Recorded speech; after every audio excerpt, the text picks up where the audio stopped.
可能现在很多玩家不理解，都什么年代了，为什么要复刻一个古着的玩意儿？要可动没可动，要外观没外观的。如果不理解玩这些老玩具的呢，我做个最简单的类比，你设想50年后，你成了个老头，那个年代人人都玩得起啊，夸张点，人人都开得起变形金刚，上学上班都是擎天柱大哥送你去，你家开的汽车飞机都能变形。某天你坐在桌子前玩50年前的传世岩河，50年前的 SS86，你孙子孙女跑过来说啊，不能开的，不能自动变形的，算什么变形金刚？老登，你真的不懂变形金刚。这时候你肯定也只会笑笑。有些事情不是只言片语就能说明白的，要你亲身去体会。就像玩老玩具及其复刻，玩的那个情怀，正是你第一次与这个玩具邂逅的时间。你对那款玩具的情，怀念的正是那段时光和处在其中的自己。玩具只不过是个载体，但也绝对是不可或缺的。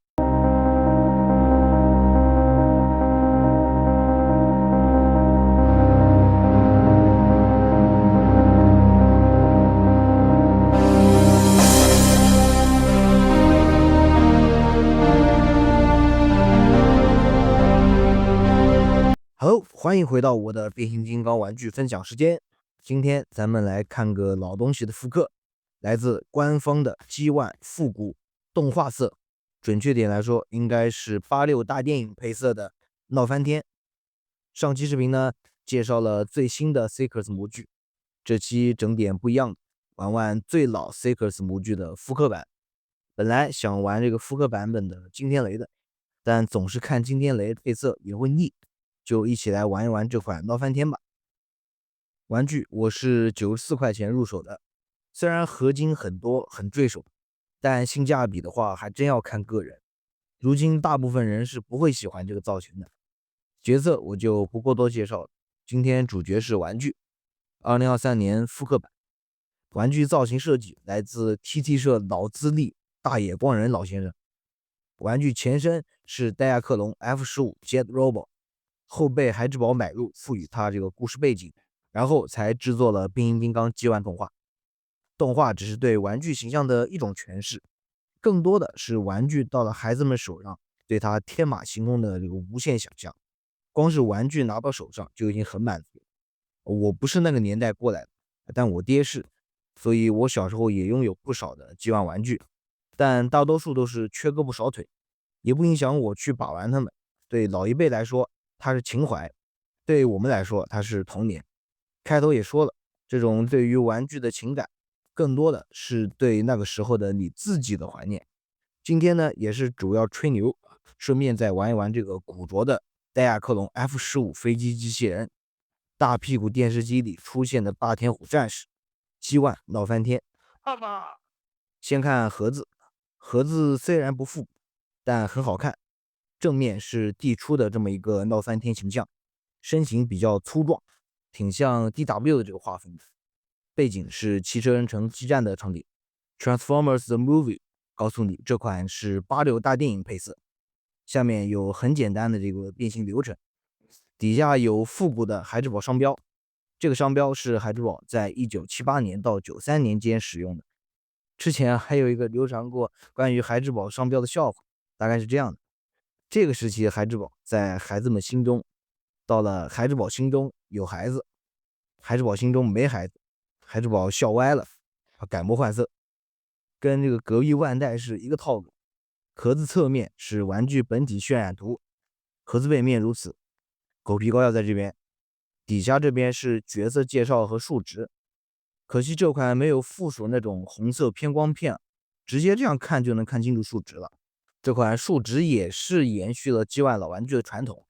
G1 老玩具时期闹翻天的数值就是错的，跟红蜘蛛是一样的。闹翻天的脑力没有这么高啊，浮力值也没这么低。玩具本体如此，身高14厘米，几乎没有可动，咱也不好拿今天的玩具要求去看待它，就看看外形和玩法吧。这款个人觉得最大的毛病就是腹部这里，人形无法固定，加上飞机头又是这样挂在后面，重量分配不均，总是往后倒。希望这个 Missing Link 出这款的时候能好好改改。头部造型就这样的，眼睛很大，像个小孩，头部两侧散热口很巧妙，是在这个飞机头里面内两侧，可以给它这样翻上来，重量均匀了啊，腹部就不会松动了。不过这样就成尖头部队了。本来尖头部队在动画里的设定图也是参考玩具没有变形完全的头诞生的，官图没变形到位也是老传统了。飞机尖头用的是软胶，表面是比较粗糙的。腹部驾驶舱造型很简陋，可以打开，里面也可以放入戴尔克隆小人。躯干灰色的部分都是金属零件，很重，冰冰凉。背面就没啥好看的。翅膀呢是插在腰子上的，刻线很简单，服装只有一面，你可以选择像官图一样把尖尖藏在这个垂直尾翼后面，也可以拿放在外面，都可以。手臂的话，两个奶射线可以取下，也就是弹射机构，弹射力道还不错。手臂造型可以说是完全没有，半成品手，因为是翻转，所以还有一点点可动。拳头也是配件，这个拳套可太全套了，特别像灭霸的手套。这个握拳造型从侧面看过去，特别的标准，特别的美漫。上面是孔洞撸管造型，这个洞可真大呀。腿部造型如此，大小腿合为一体。以前还以为这里可以拉伸呢，结果就是造型不能拉。服装和玩具表面都是比较糙的，尽显这个美式玩具粗犷的风格。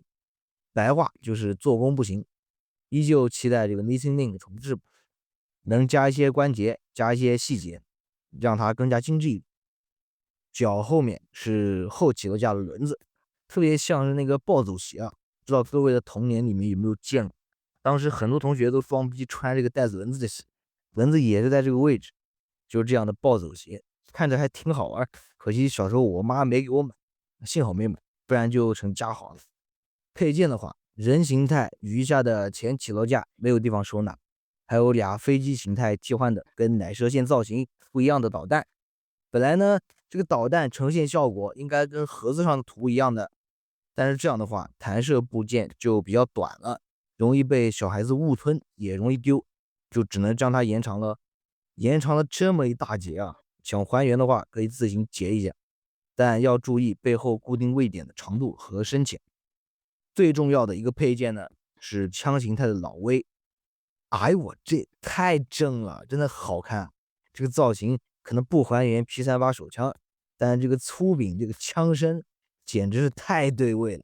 8.5标志也有涂装印刷，上下分开，可以握在手中。这样看上去的话，造型可能有点割裂，还有点穿帮。但不得不说，这个手型简直太古着了，拿上这个老威简直是太合适了。也可以给任何手上是5毫米孔洞的角色拿着。OK， 人形态这个配件也都看差不多了，接下来我们看它的变形吧。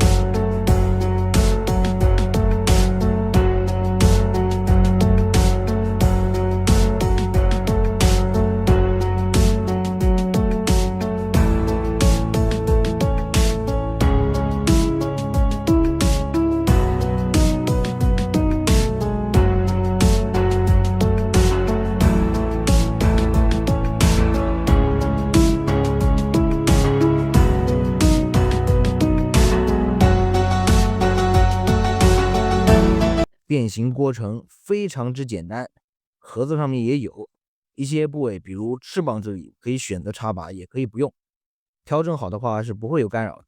但是说明书上就是这个插拔变形，这样也方便一些。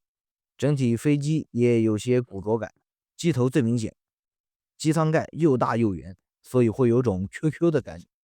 从其他角度看还是比较完整，但俯视的话就有穿帮，能看到很多很多的空洞。一体性不是非常好，滚动性的话是完全不用烦的，很顺滑。前起落架是可以取下，但后面2个轮子就不能收纳了。侧面大约是这样一个感觉，不厚。飞机大小简单跟这个86经典雷对比一下，一个是最新的 Seekers 模具，一个是最老 Seekers 模具的复刻，一老一新，共同点都是飞机底面腹部有收纳机头的这个空洞，致敬，全是致敬。